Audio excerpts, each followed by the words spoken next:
YouTube channel target पे 10वीं classes में दोस्तों पिछला वीडियो जो कि शाहजहाँ एवं जहांगीर से रिलेटेड चैप्टर था, चैप्टर नंबर 11, बहुत ही इंपॉर्टेंट टॉपिक था दोस्तों। अगर आपने वो वीडियो नहीं देखी है तो उसकी प्लेलिस्ट बना दी गई है, जा कर के आप वहाँ पे उसको देखिए। ठीक है, आपको उससे काफ़ी महत्वपूर्ण वीडियो था वो दोस्तों। अब आइए दोस्तों, इस वीडियो में पढ़ेंगे औरंगजेब के बारे में।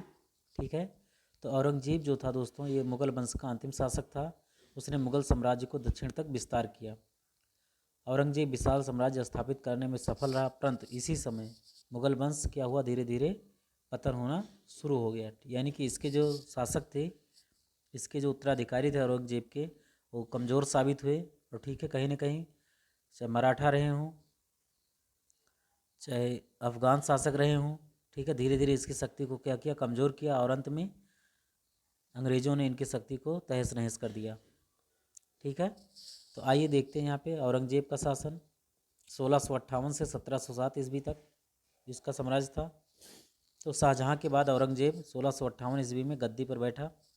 उसके शासन की बागडोर संभालने की तड़क भड़क का परित्याग करके सादगी का जीवन व्यतीत किया। ठीक है, यानी कि बहुत ज़्यादा चमक दमक चीज़ें नहीं इसको पसंद थी। ठीक है, एकदम सीधा साधा जीवन इसने सभी लोगों को अपनाने के लिए कहा, और खुद सीधे साधे वस्त्र पहन करके दरबार में जाता था। उसने चाहे मदिरा रही हो, शराब या भांग, इसके सेवन पर क्या कर दिया, रिस्ट्रिक्शन यानी कि प्रतिबंध लगा दिया। और अनैतिकता को रोकने व जन आचरण पर नज़र रखने के लिए मोहतसिब यानी कि एक मोहतसिब नाम का एक अधिकारी नियुक्त किया। इन सबको लोगों के आचरण पर और अनैतिकता को, यानी कि जो राज्य में सही नहीं हो रहा उसको रोकने के लिए क्या किया, एक मुहतसिब नाम का एक अधिकारी नियुक्त किया। ये उसको पद का नाम था दोस्तों, और इंसान को किसी को अपने जान पहचान का नियुक्त किया गया था। उसने दरबारी नृत्य, ठीक है, अगर सभा में नाच नौटंकी होती थी, गाना बजाना होता था, तो उस पर भी क्या कर दिया, रोक लगाया।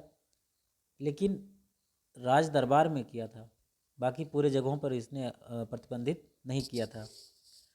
वह स्वयं एक सिद्धस्थ वीणा वादक था। ठीक है, यानी कि ये भी वीणा बजाता था। समारोहों में, हरम में संगीत का आयोजन परंपरागत ढंग से होता रहा।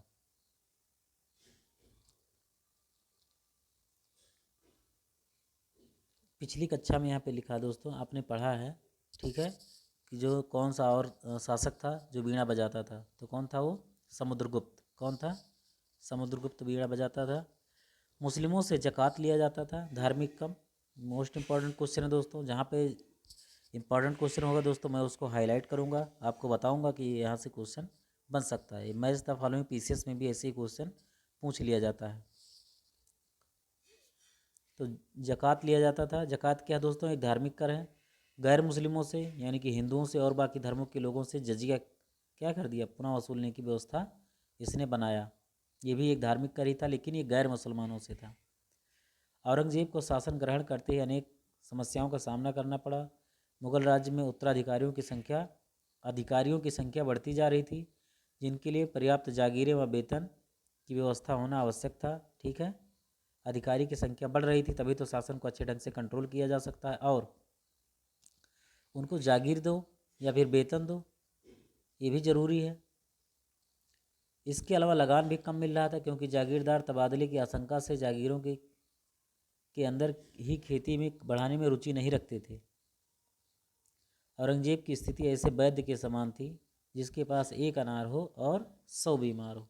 ठीक है, इसीलिए बाकी के शासक क्या हो गए, ये सबको मेंटेन नहीं रख पाए, और क्या हुआ, धीरे धीरे इसका मुगल वंश का डिक्लाइन होता चला गया।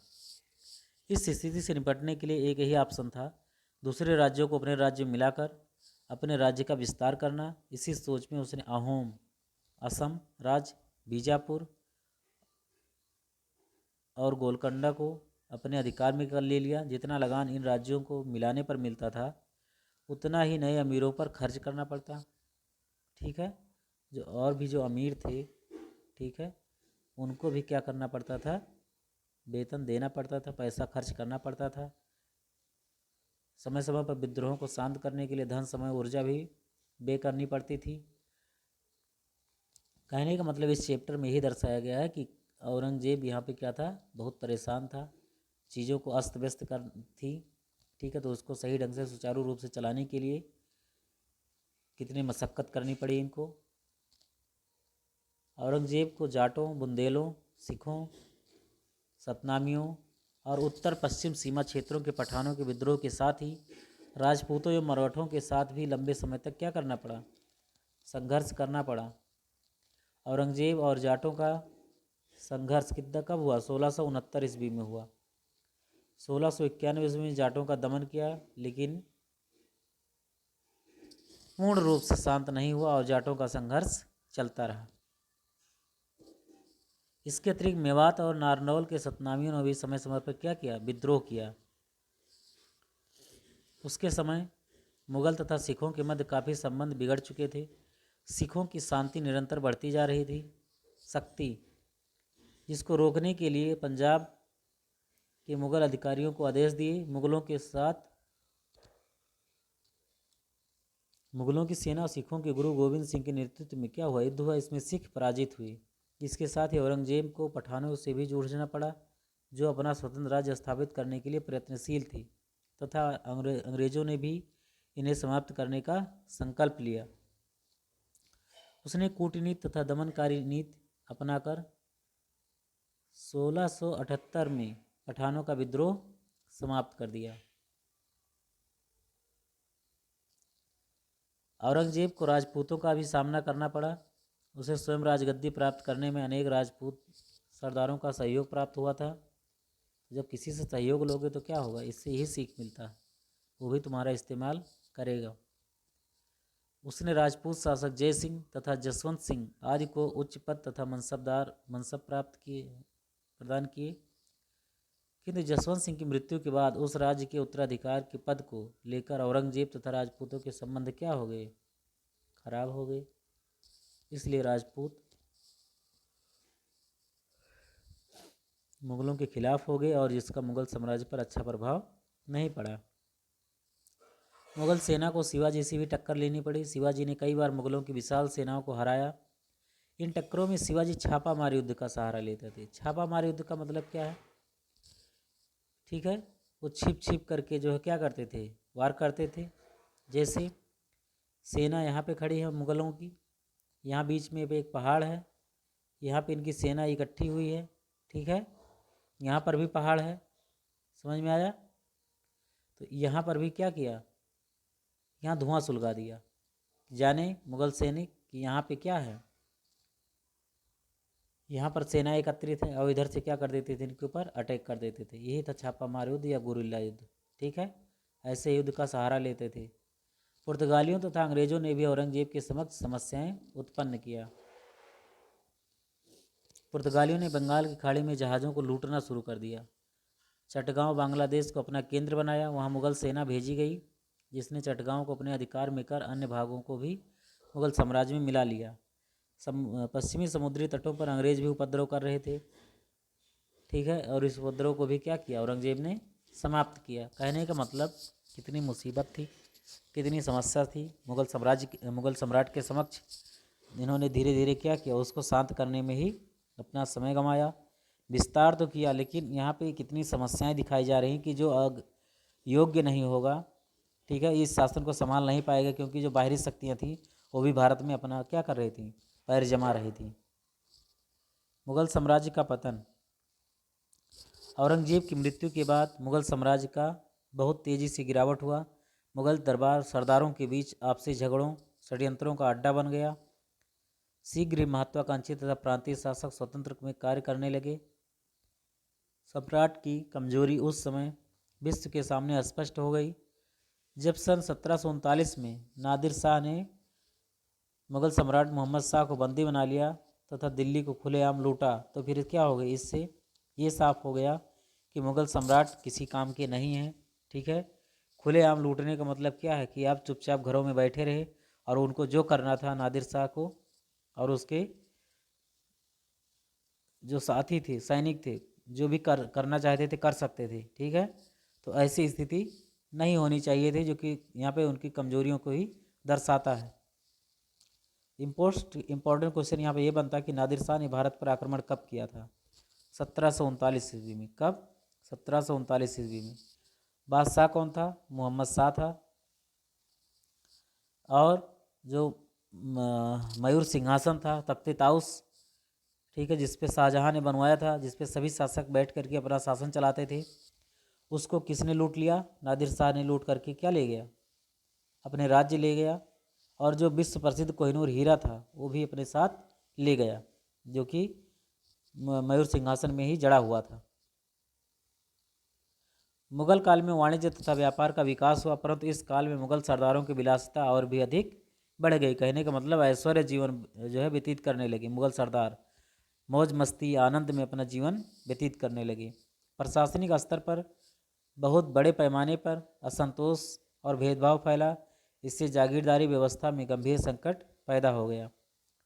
अधिकतर सरदारों का यह प्रयास रहता था कि वह आमदनी वाली जागीर हथिया लें। इस कारण मुगल प्रशासन व्यवस्था में भ्रष्टाचार भी बढ़ गया।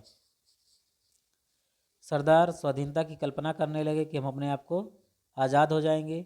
मुगल प्रशासन बहुत हद तक केंद्रित था और इसकी सफलता सम्राट की योग्यता पर निर्भर थी कि आप किस प्रकार से अपने शासन को, प्रशासन को, ठीक है, किस प्रकार से मैनेजमेंट करते हैं, आपके अंडर में कितने सैनिक काम करते हैं, ठीक है, आपके जो पदाधिकारी हैं जिसको आपने पद दिया है वो आपका कितनी वफादारी से, ठीक है, आपका पद वो निभाते हैं और रेवेन्यू कलेक्ट करके आपके राज्य में सहयोग करते हैं। ठीक है, ये तो सारी बातें हैं।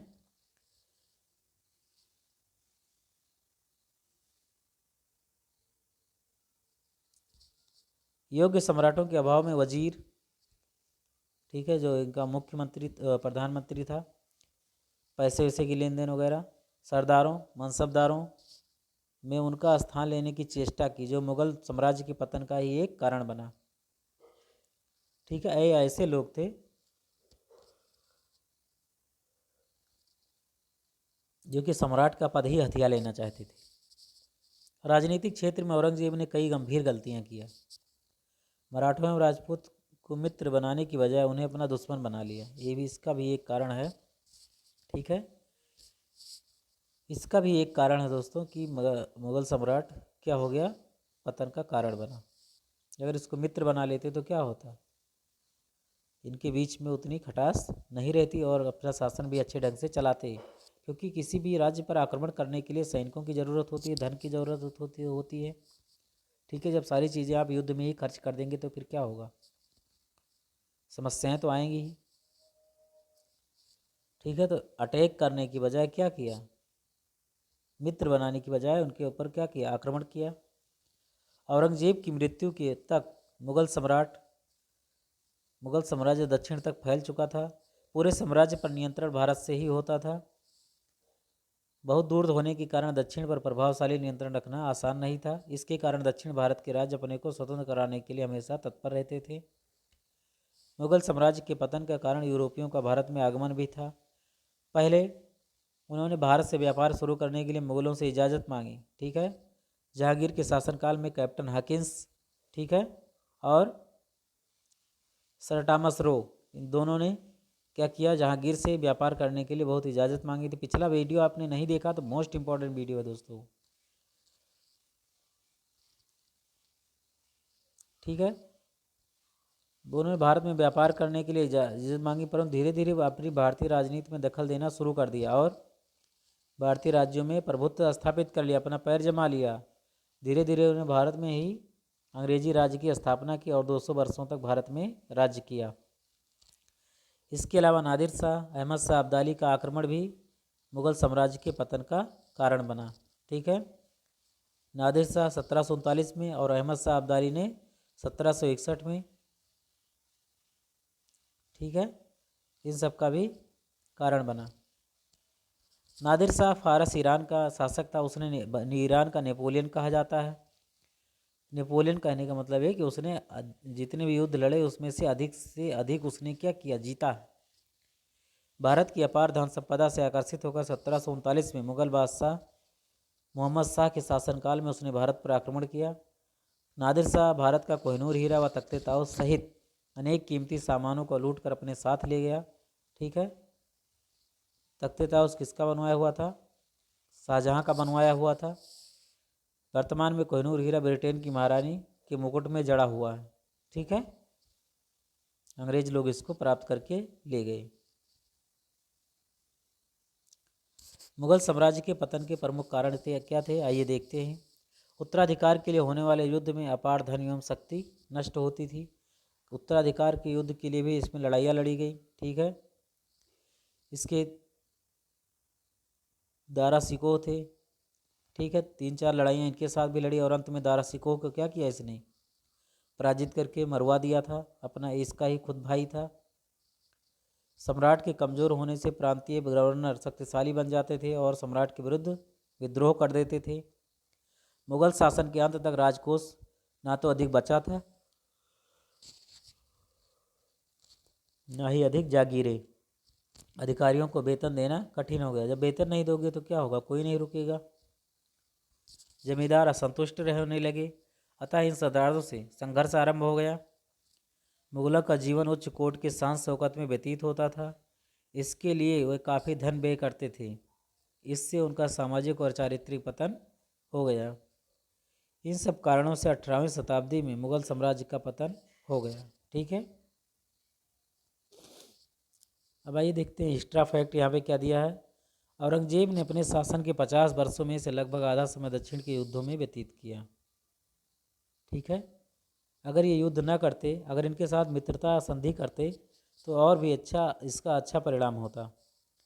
औरंगजेब ने शासन संभालते जनता पर से लगभग 80 करों को क्या कर लिया था, हटा लिया था। ये तो अच्छी बात है। औरंगजेब ने मुगल सिक्कों पर से कलमा लिखा जाना बंद करवा दिया था। ठीक है, ये कलमा का है दोस्तों, अल्लाह एक है और मोहम्मद उसके क्या हैं, रसूल है, यानी कि मोहम्मद उसके क्या हैं, सब कुछ हैं। ठीक है, तो कलमा लिखा जाना क्या कर दिया था, बंद करवा दिया था। एक शब्द आया था दोस्तों, हरम। क्या आया था, हरम, आपने देखा होगा। तो हरम बहुत ही मोस्ट इम्पॉर्टेंट चीज़ है दोस्तों। हरम एक चीज़ ये होता है, महल का एक हिस्सा था दोस्तों, जहाँ पे राजा की रानियाँ रहा करती थी, उसको हरम कहा जाता है। फरमान तो दोस्तों पता ही है, फरमान क्या होता है। फरमान जो था दोस्तों, वो किसी राज्य के द्वारा, यानी कि जो उसका राजा था उसके साथ द्वारा दिया गया जो आदेश था उसी को फरमान कहा जाता है और उसको सभी को मानना ही पड़ता है। नवरोज़ दोस्तों क्या होता था, ये वर्ष का पहला दिन था और ये पारसियों से ग्रहण किया गया था, नवरोज़। ठीक है, तो नवरोज़ पे क्या होता दोस्तों, मुग़ल बादशाह आते थे, एक झरोखा होता था, वहाँ पे क्या करते थे, ठीक है, लोगों को दर्शन देते थे, जिसे झरोखा दर्शन भी कहा जाता था। ठीक है, तो यही सब बातें थी दोस्तों इस चैप्टर में। आने वाला चैप्टर दोस्तों मराठा राज्य का उदय कैसे हुआ, ठीक है, इस सब के बारे में हम यहाँ पे अध्ययन करेंगे। दोस्तों चैनल पे पहली बार विजिट कर रहे हैं तो चैनल को ज़रूर से ज़रूर सब्सक्राइब कीजिए, वीडियो को लाइक कीजिए और अपने व्हाट्सएप ग्रुप पे दोस्तों के बीच में शेयर कीजिए। ये वीडियो दोस्तों आपका आने वाला बीपीएससी शिक्षक भर्ती के लिए काफ़ी मोस्ट इंपॉर्टेंट वीडियो है दोस्तों ये, जो कि 7 दिसंबर को आपका पेपर होना तय है। तो लगातार दोस्तों चैनल पर बने रहिएगा, मैं आपके बीच में ऐसे ही महत्वपूर्ण वीडियो लाता रहूँगा। बहुत बहुत धन्यवाद दोस्तों, थैंक्स फॉर वॉचिंग। मिलते हैं दोस्तों नेक्स्ट वीडियो में बहुत जल्द। जय हिंद।